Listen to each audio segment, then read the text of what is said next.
There's a lot of discontent in the American public today about politics in Washington. I'm Dick Rauscher. I'll be back in a minute and we'll take a look at what I think might be going on.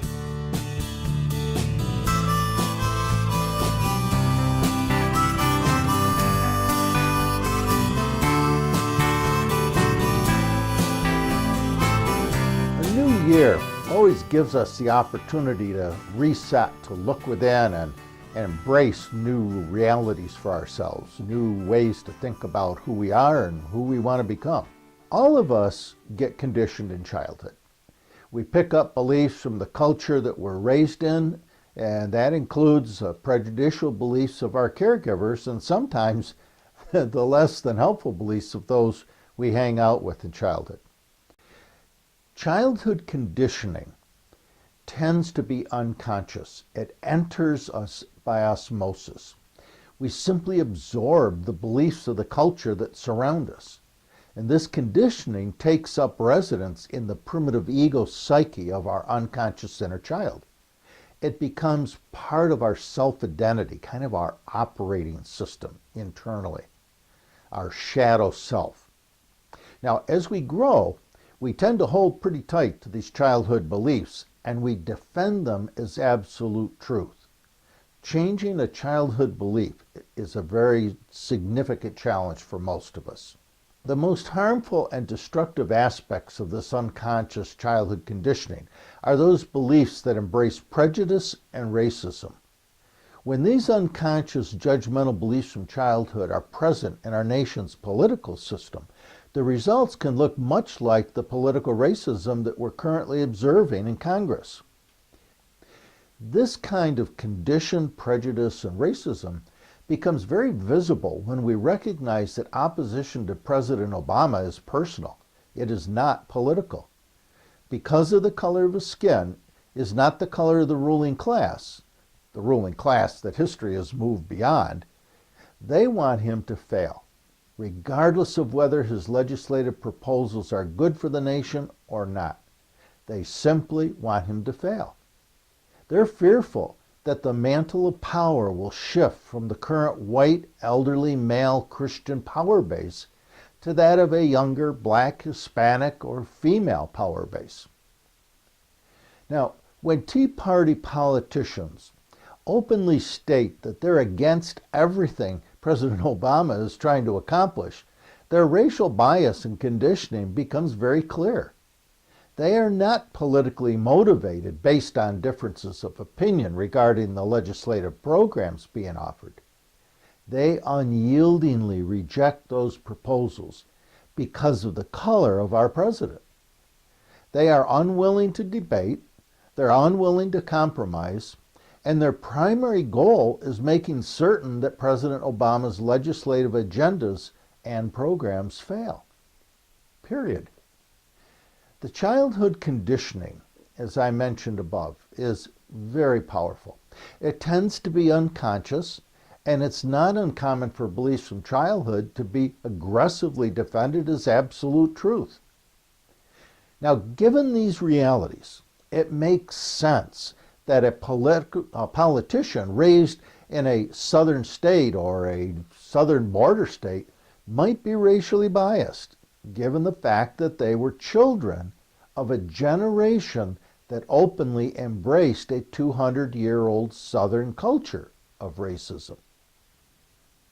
When 81% of the Tea Party politicians in Washington come from Southern Confederate states and Midwestern border states that embrace Confederate Southern cultures, it makes a lot of sense that the probability of racial prejudice in the childhood conditioning of those politicians, the politicians from those states, is extremely high. That culturally conditioned racism is behind most of the gridlock and irrational ideological extremism that we're witnessing from the Congressional Tea Party movement. It is also very telling that there is not a single representative from New England found in the ideologically radical anti-Obama Tea Party caucus in the House of Representatives. We are talking about serious levels of racial prejudice when GOP Tea Party members have used congressional filibusters 82 times to block presidential appointments and policies in just the last 6 years. This is compared to only 86 filibusters in all of the rest of American political history. Simple ideological differences would not create or explain this level of resistant anti-Obama behavior and the lack of compromise in Congress. But unconscious racism defended as absolute truth would and does. The kind of anger and ideological aggression we're witnessing in Washington against anything Obama is a form of racial hatred that will ultimately destroy those who embrace that kind of energy. Prejudice always denies the reality of change, and that's a sure and certain reality that ideological Tea Party racism will be left behind by history and the evolutionary growth of human consciousness in the 21st century. The ideological racial blindness that Tea Party GOP politicians are trapped in is a clear indication that they're emotionally embedded in the racial prejudice of an 18th and 19th century America, not the America of the 21st century. The primitive ego of our Tea Party politicians may not like change, but unless they are willing to awaken to the blatant racism that they're manifesting, they need to be quickly voted out of office. They represent a very dangerous form of ideological extremism to democracy in America. It's very regressive. Ideological fundamentalism denies the reality of change, whether we're talking about religious fundamentalism or political fundamentalism, and both are destabilizing and dangerous to a planet that is rapidly becoming a 21st century global human culture. In the words of Jewish philosopher and mystic Rabbi Abraham Joshua Heschel, racism is man's gravest threat to man. It is the maximum hatred for a minimum reason. Are you recording? Okay. All